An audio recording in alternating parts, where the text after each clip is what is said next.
Baik, bismillahirrahmanirrahim. Assalamualaikum warahmatullahi wabarakatuh. Semoga semua dalam keadaan sehat. Hari ini kita akan melanjutkan topik mengenai investasi dan portofolio. Saya share materi ya, kebetulan materi ini akan ditampilkan di kegiatan um, Stadium General. Baik, kita hari ini akan membahas mengenai meningkatkan literasi keuangan dari sisi digital investment atau investasi digital. Bahasan pada hari ini adalah yang pertama, literasi keuangan, yang kedua, konsep literasi keuangan universal, yang ketiga, survei di Amerika, yang keempat, hasil beberapa survei, yang kelima, asosiasi literasi keuangan, yang keenam, ciri orang dengan literasi keuangan, yang ketujuh, alasan perlunya pendidikan finansial, yang kedelapan, ciri-ciri investasi bodong, yang kesembilan, 3 faktor penyebab masyarakat mudah jadi korban investasi bodong, yang berikutnya peluang investasi 2022, dan yang terakhir adalah penutup. Baik, kita coba membahas apa sih sebetulnya literasi keuangan. Mungkin semua sudah paham ya, literasi keuangan itu adalah semacam pemahaman mengenai keuangan. Secara definisi, literasi keuangan itu menurut sebuah jurnal, literasi keuangan itu adalah tanpa memahami sebuah basic mengenai konsep dasar finansial konsep, masyarakat atau orang tidak akan memiliki kesiapan untuk membuat keputusan terkait dengan manajemen keuangan. Jadi, seseorang atau masyarakat yang memiliki literasi keuangan memiliki kemampuan untuk membuat pilihan finansial terkait menyimpan, membuat investasi, meminjam, dan sebagainya. Nah, ini adalah sebuah definisi mengenai literasi keuangan. Jadi, mengapa literasi keuangan itu penting? Karena alasan yang disampaikan uh, uh, tadi ya. Kemudian menurut sebuah jurnal yang dikeluarkan pada tahun 2019 dengan penulis Anna Maria Lusardi yang menyampaikan bahwa literasi keuangan dan kebutuhan akan edukasi mengenai keuangan dari sisi bukti dan implikasinya. Ini dikeluarkan oleh Swiss Journal of Economic and Statistics tahun 2019. Apa yang disampaikan oleh Anna Maria Lusardi ini, menurut beliau, konsep literasi keuangan universal, ini Ibu Anna Maria Lusardi, menyampaikan bahwa ada konsep mengenai literasi keuangan itu universal dan menampilkan beberapa konteks dan lingkungan ekonomi yang melingkupi dari pemahaman mengenai literasi keuangan tersebut. Jadi ada 3 konsep yang disampaikan bahwa seseorang itu sudah memahami mengenai literasi keuangan itu sudah memiliki kemampuan literasi keuangan atau belum. Yang pertama adalah numerasi memiliki kemampuan yang terkait dengan perhitungan terhadap suku bunga, begitu ya, dan memahami mengenai kemampuan mengenai compound atau bunga majemuk, gitu. Bunga majemuk. Kalau misalnya pernah belajar mengenai manajemen keuangan, mungkin akan paham mengenai konsep nilai waktu dari uang, yaitu adanya pemahaman mengenai nilai waktu dari uang itu terkait dengan suku bunga dan bunga majemuk. Kemudian yang kedua, pemahaman mengenai inflasi, dan yang ketiga, pemahaman mengenai diversifikasi risiko. Ini menurut Ibu Anna Maria Lusardi tahun 2019. Nah, masih menurut beliau, dengan rekannya Olivia Mitchell menyampaikan bahwa 4 prinsipal yang disampaikan untuk menangkap surveinya selama dilakukan di US, menyampaikan bahwa yang pertama adalah kemudahan. Jadi ketika dia menyampaikan mengenai kuesioner yang disebarkan di dalam penelitiannya, maka yang diutamakan adalah kemudahan. Yang kedua, relevansi.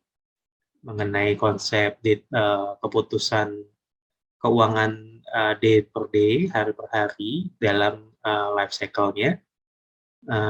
Jadi mereka bisa akan menangkap gambaran secara umum daripada menangkapnya secara spesifik. Yang ketiga adalah ringkas, gitu ya.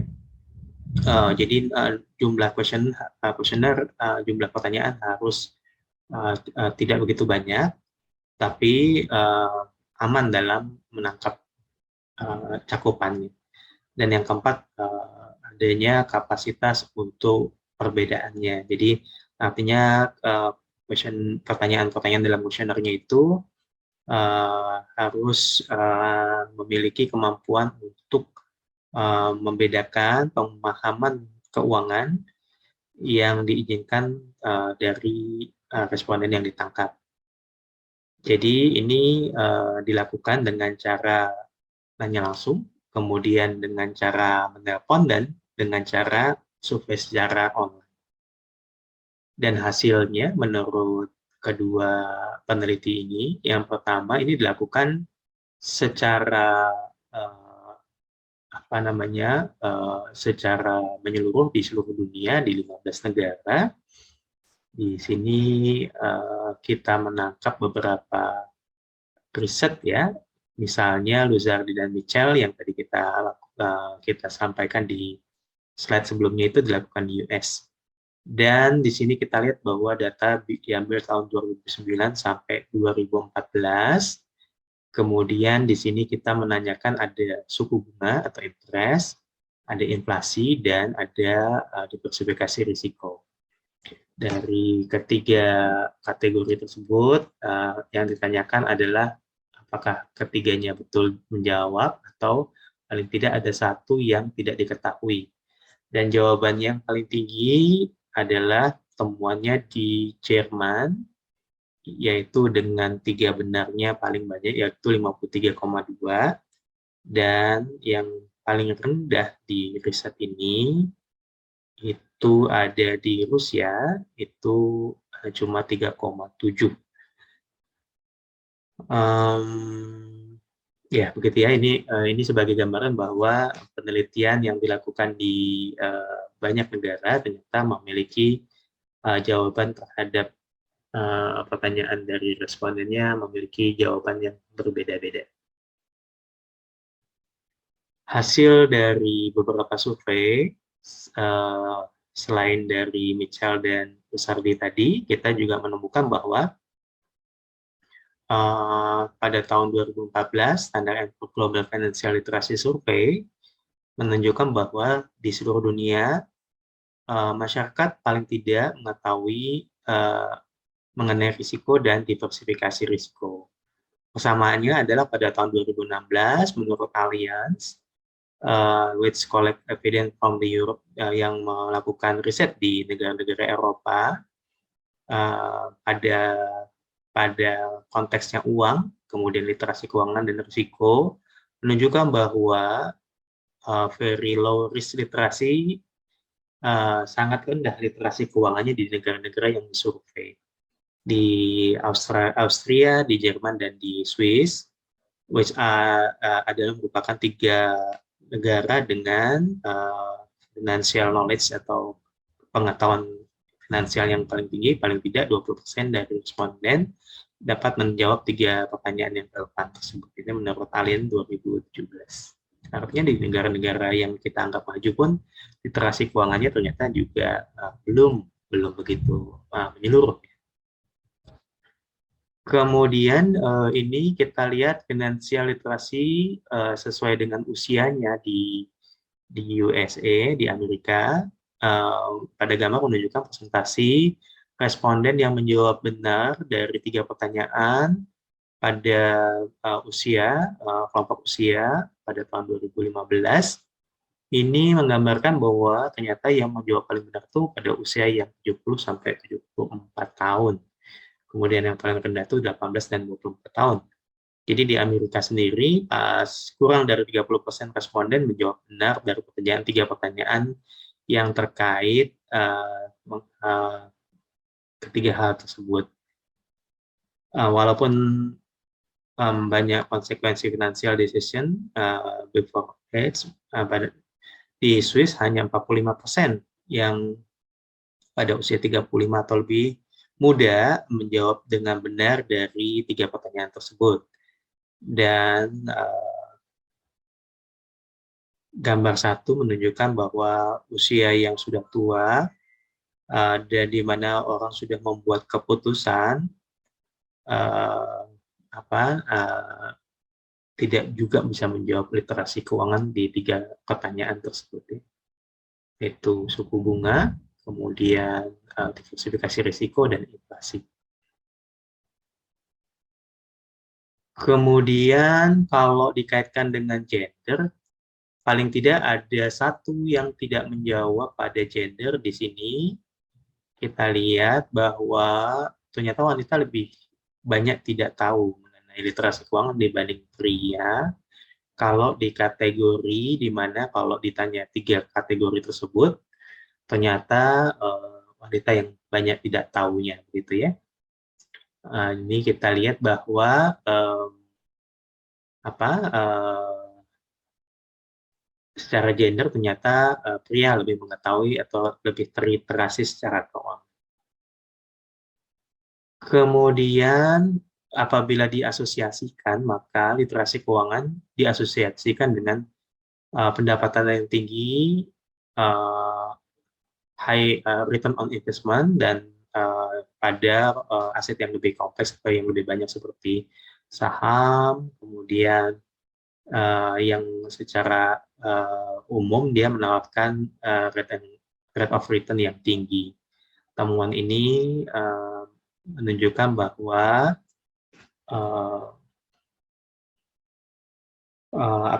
secara konteks pada model daur hidup simpanan dari 30 sampai 40% pensiun di Amerika yang memahami mengenai perbedaan dalam pengetahuan keuangannya. Dan hal ini menunjukkan bahwa literasi keuangan ini memiliki peran yang sangat penting dalam dalam masalah kesejahteraan atau dalam bagaimana menyimpan atau mengendalikan keuangan untuk masa pensiunnya, begitu ya. Kemudian menurut Mitchell dan Tufano, ini Luzzardi dan Tufano maksudnya, bahwa salah satu contoh ciri orang dengan literasi keuangan itu dia akan membayar kartu kreditnya secara penuh setiap bulan daripada dia membayar mencicil dengan nilai yang minimum. Jadi kalau kita punya kartu kredit biasanya ada 2 tawaran, apakah kita mau melunasi kartu kredit tersebut atau kita bayar minimum. Biasanya kalau orang dengan literasi keuangan, salah satu cirinya adalah dia akan melunasi. Jadi nggak menunggu-nunggu untuk dengan cara mencicil dengan uang minimum. Kemudian alasan perlunya pendidikan finansial, ada 3 alasan untuk memiliki pendidikan finansial di sekolah. Yang pertama,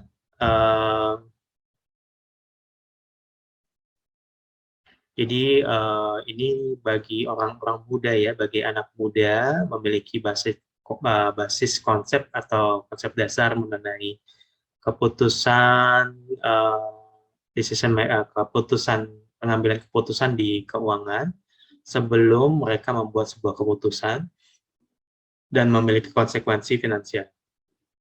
Jadi artinya ada alasan pertama adalah mempersiapkan anak muda sebelum mereka betul-betul terjun ke dalam masalah keuangan yang lebih serius begitu ya.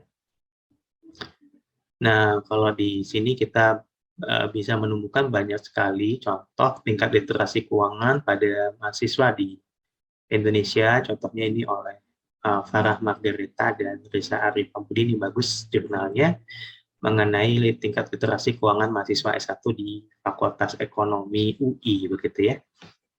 Di sini kita lihat bahwa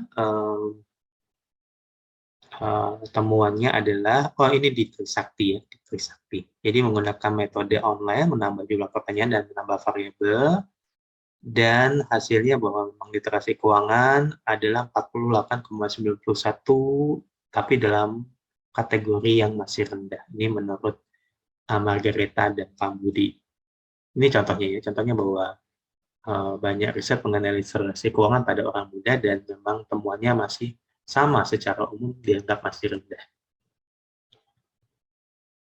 Kemudian yang kedua, sekolah menyediakan akses kepada literasi keuangan kepada kelompok yang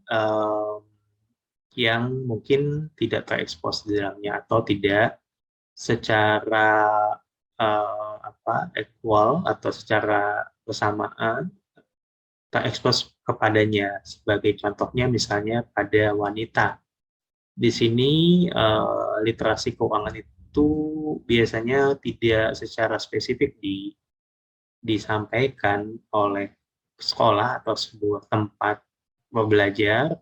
Tapi kalau kita search di Google misalnya, di sini ada beberapa contoh di mana keuangan itu bisa dicari dengan cara kursus dan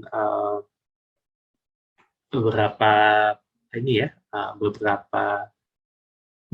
tempat menawarkan hal tersebut, tapi memang mungkin peruntukannya belum spesifik, apalagi bagi wanita, gitu ya. Yang ketiga adalah penting untuk mengurangi biaya dalam konteksnya mengenai literasi keuangan. Jika kita mau mengangkat higher financial literasi antara individu dan antara masyarakat. Jadi ini adalah penting untuk membuat edukasi kepada masyarakat itu dengan dengan harga biaya yang tidak mahal gitu ya. Jadi kenapa literasi ini tidak menyeluruh? Karena memang ternyata biayanya yang mahal dan tidak ada kelompok tertentu atau tidak ada lembaga tertentu yang secara khusus dia menyiapkan literasi keuangan bagi masyarakat. Juga yang paling penting adalah bagaimana delivery program tersebut, khususnya kepada orang dewasa ya, apabila targetnya itu kepada orang dewasa. Sebagai contoh, biasanya penyampaian melalui video itu lebih punya impact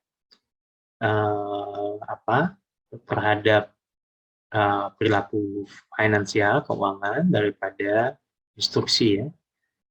Ini menurut Heinberg et al. 2014. Jadi metodenya pun biasa harus disiapkan dengan benar, khususnya untuk orang dewasa. Orang dewasa ternyata tidak suka diceramahi, tapi lebih suka misalnya dengan video. Ini misalnya literasi keuangan, kalau kita cari di YouTube banyak sekali dan bagus ya, bagus dan mudah dipahami begitu.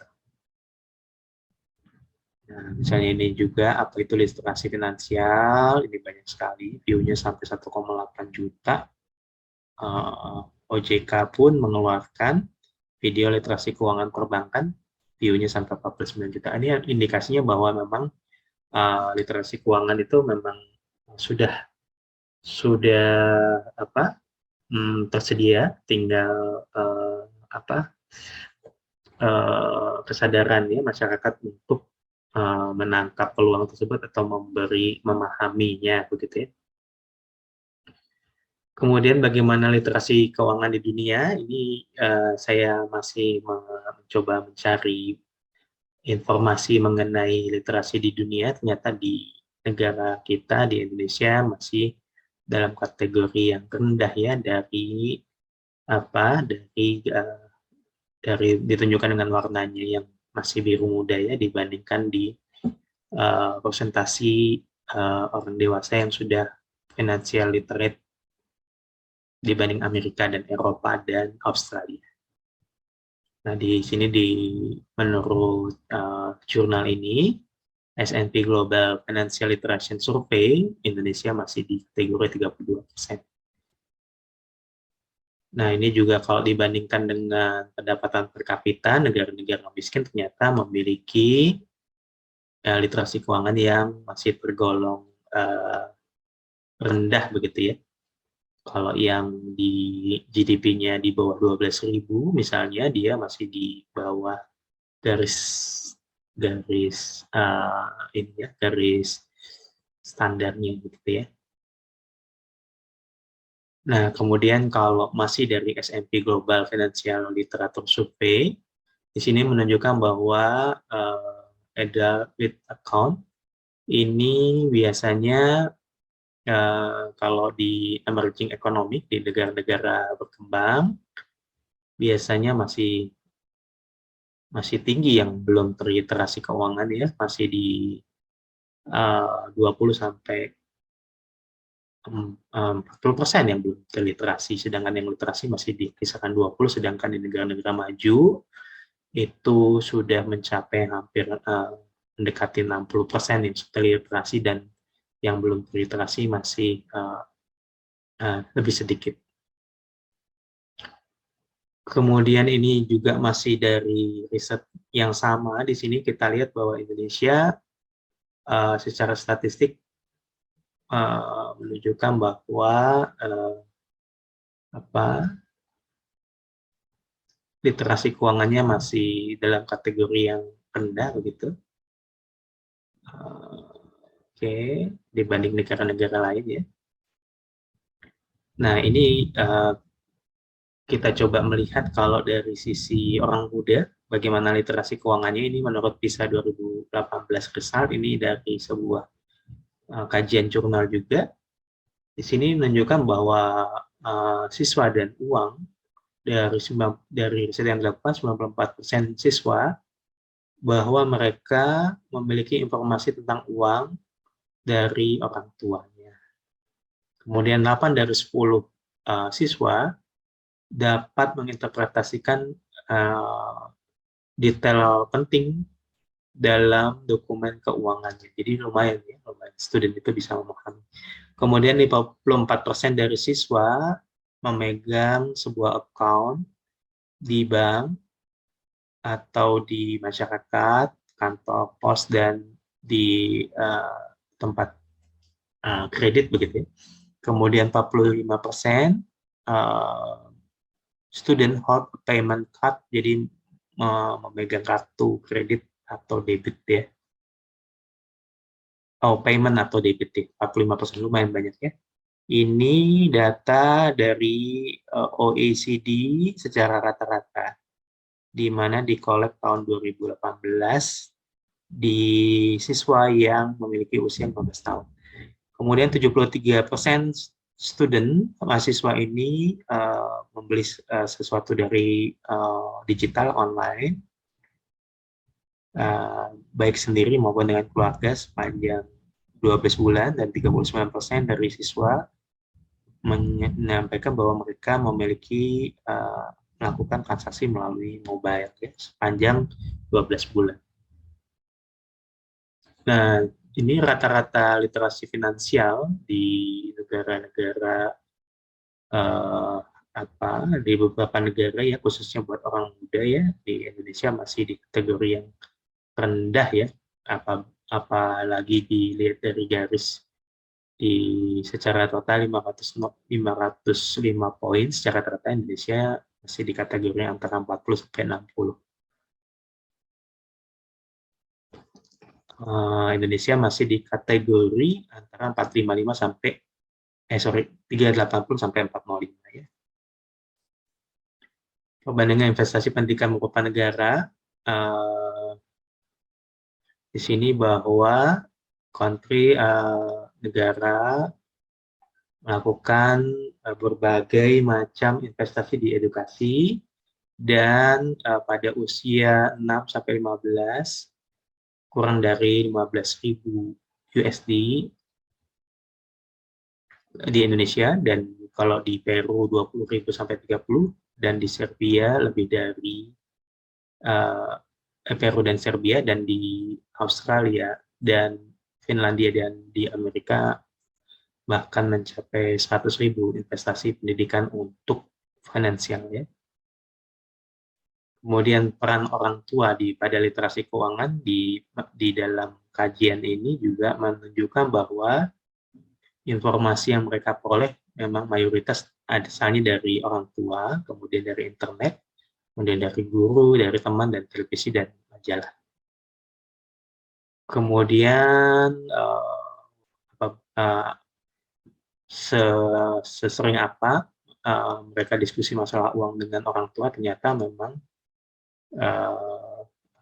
dominannya itu ada di 1 kali atau 2 kali dalam seminggu. Paling rendah itu setiap hari gitu ya. Jadi memang jarang orang itu berdiskusi ya.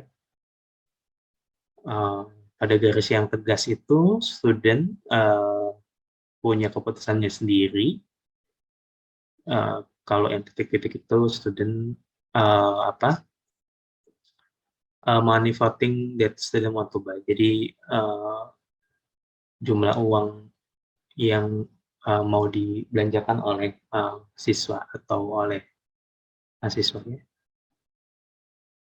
Nah, kemudian sudah literasi keuangan sebagai gambaran tadi, kita bisa simpulkan bahwa memang secara umum literasi keuangan masih terbilang rendah, khususnya di negara kita di Indonesia. Kemudian buat anak muda juga literasi keuangan buat pelajar siswa sekarang semakin meningkat, dan memang lumayan bagus ya kalau dari hasil survei tadi. Cuma biasanya baru sebatas pengetahuan tapi belum sampai keputusan literasi keuangan. Nah, kita coba ke investasi bodong ya di sini untuk membahas mengenai literasi keuangan dan investasi bodong atau investasi yang berbahaya bagi masyarakat. Yang pertama, menawarkan iming-iming keuntungan yang terlalu tinggi. Kemudian menurut Bapak Tongam L. Tobing, ini yang menjabat sebagai Satgas Waspada Investasi, tidak masuk akal jika berani menawarkan imbal hasil fix 1% selama investasi. Jadi kalau fix 1% itu juga masih dianggap berisiko, sebab dunia investasi naik turun, hasil akan diperoleh mengikuti kondisi ekonomi sebuah negara. Ini tanya Pak Tongam L. Tobing ya, sebagai Ketua Satgas Waspada Investasi. Kemudian tujuan dari investasi memang mendapatkan return tinggi, tapi perlu kelogisan. Bila Anda ikut dalam investasi saham yang berjangka panjang, kemungkinan untuk memperoleh return 15-20% sangat mungkin, tapi bila jangka pendek itu sangat tidak mungkin, itu menurut beliau gitu ya. Agar tidak tergiur dengan iming-iming, Anda bisa membandingkan hasil yang ditawarkan dengan suku bunga deposito atau bank. Kalau dibandingkan dengan suku bunga pasti akan jauh biasanya gitu ya.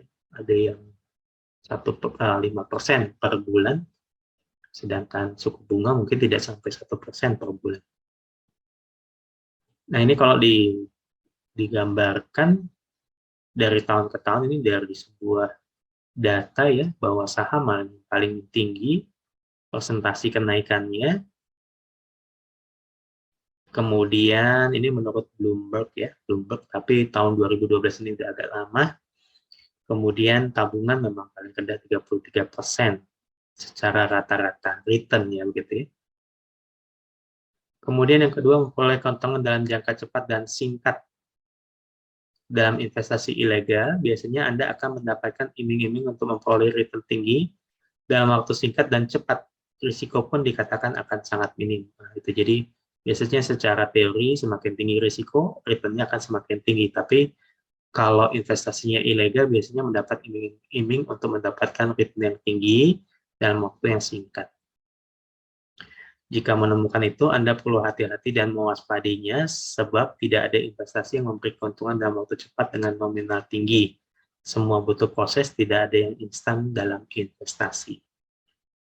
Ini pembandingan kelebihan dan kekurangan dari investasi, misalnya logam mulia, kelebihannya diakui internasional, lebih liquid, dapat dijadikan agunan, kerugiannya dapat hilang atau dapat dicuri. Contohnya begitu ya.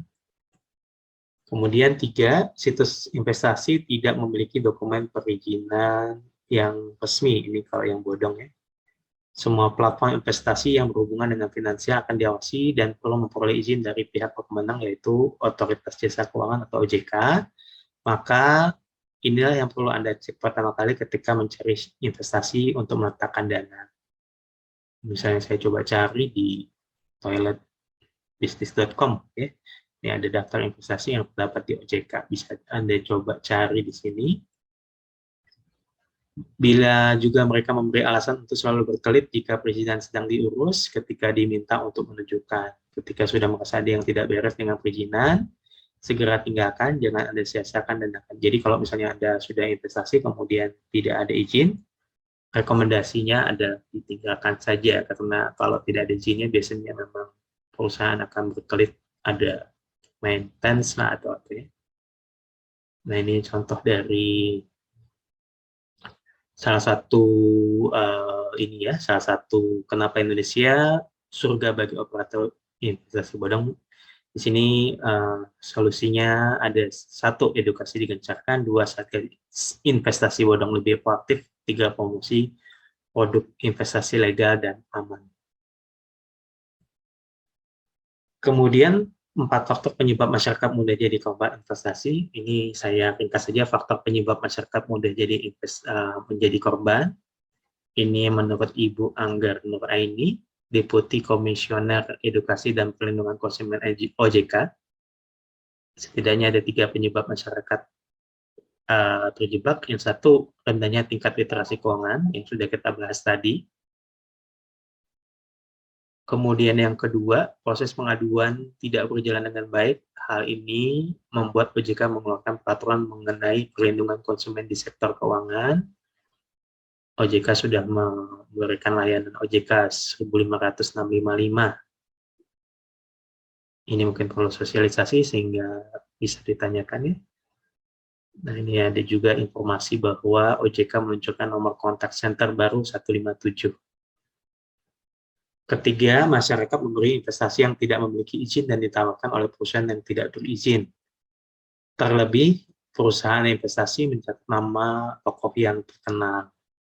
Pihak yang menawarkan investasi bodong ini memanfaatkan psikologi masyarakat yang terbuai dengan janji manis, mudah percaya jika masyarakat atau tokoh agama, perusahaan investasi, kadang artis gitu ya.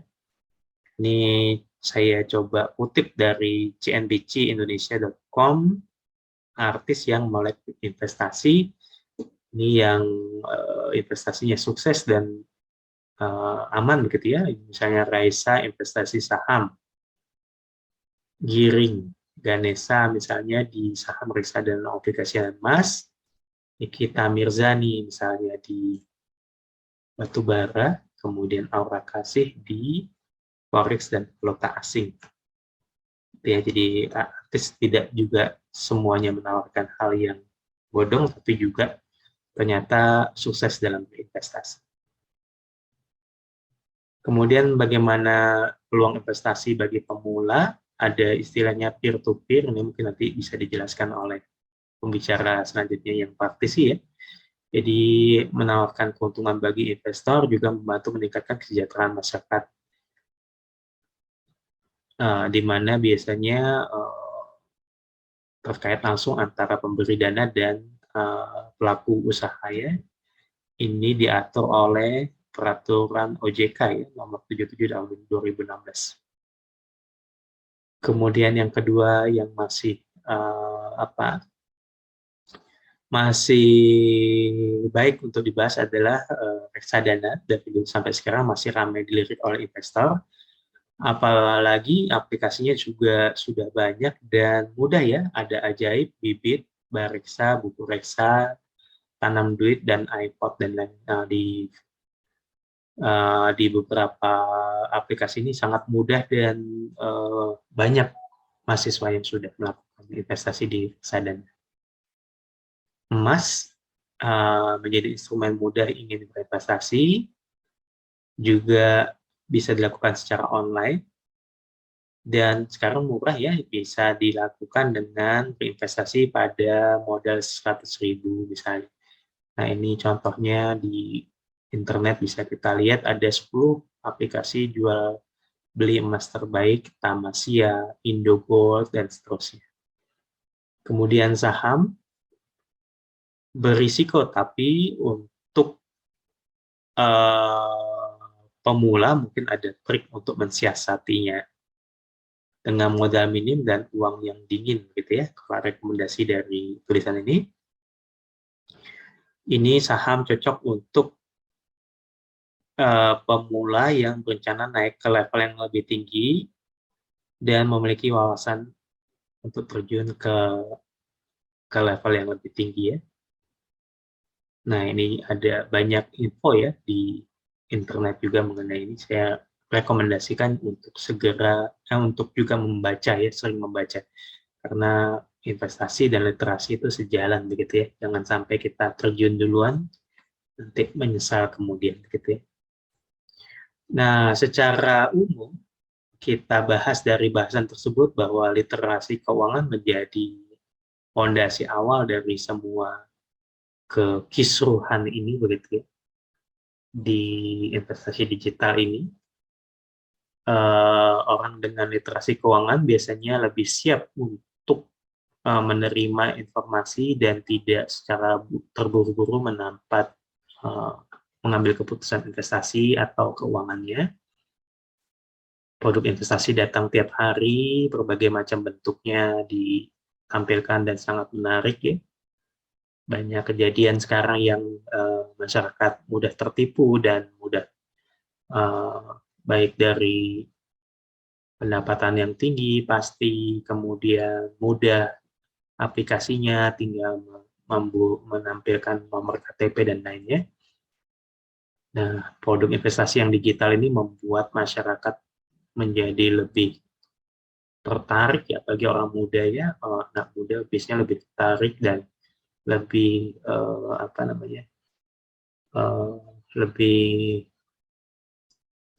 lebih berani mengambil keputusan begitu ya, dan ketika melangkah tidak ditopang oleh literasi keuangan yang kuat. Harapannya adalah memunculkan investasi yang sehat dan aman, yang sebetulnya bukan tanggung jawab pemerintah saja, tapi juga masyarakat yang mengawasi. Sekarang masyarakat lagi aware karena banyak kejadian investasi yang yang lagi booming, di mana pelakunya populer dan masyarakat mengawalnya dengan lebih intens ya dibanding dengan pelaku kejahatan lain, karena masyarakat yang di investasi ini lebih mengenal tokoh-tokohnya, sehingga masyarakat mengawal kasusnya begitu ya. Dunia bisnis juga menjadi penanggung jawab terhadap investasi ini. Dunia pendidikan juga penting ya, pendidikan yang murah tadi disampaikan, dan adanya posisi di mana beberapa kelompok memiliki literasi keuangan yang lebih rendah begitu ya. Dan yang tidak kalah pentingnya adalah media. Media yang mempopulerkan ternyata punya pengaruh yang sangat kuat terhadap keputusan investasi masyarakat. Penutup, literasi keuangan menjadi alasan utama adanya investasi yang salah di masyarakat. Jadi, kalau misalnya kita salah melakukan investasi, biasanya literasinya yang masih rendah. Literasi keuangan menjadi PR bersama antara masyarakat, dunia pendidikan, pemerintah, dunia bisnis, dan media. investasi belum menjadi kesadaran utama bagi masyarakat, khususnya di Indonesia. Literasi keuangan juga membantu masyarakat memahami perbedaan investasi, penyimpanan, dan spekulasi. Jadi masih bingung, kadang-kadang nyimpan atau investasi atau spekulasi belum sampai ke tahap itu ya, ketika ada yang menarik dianggapnya investasi padahal spekulasi. Prospek investasi yang aman saat ini lebih mudah dijangkau dengan harga yang murah dan akses yang mudah. Tindakan yang tegas dari pemerintah akan mencegah terjadinya korban investasi bodong di Indonesia. Jadi pemerintah yang tegas akan membuat investasi korban menjadi lebih terkendali. Oke, terima kasih atas perhatiannya untuk materi kali ini. Semoga bermanfaat dan menjadi pertimbangan kita sebelum berikutnya. Terima kasih. Assalamualaikum warahmatullahi wabarakatuh.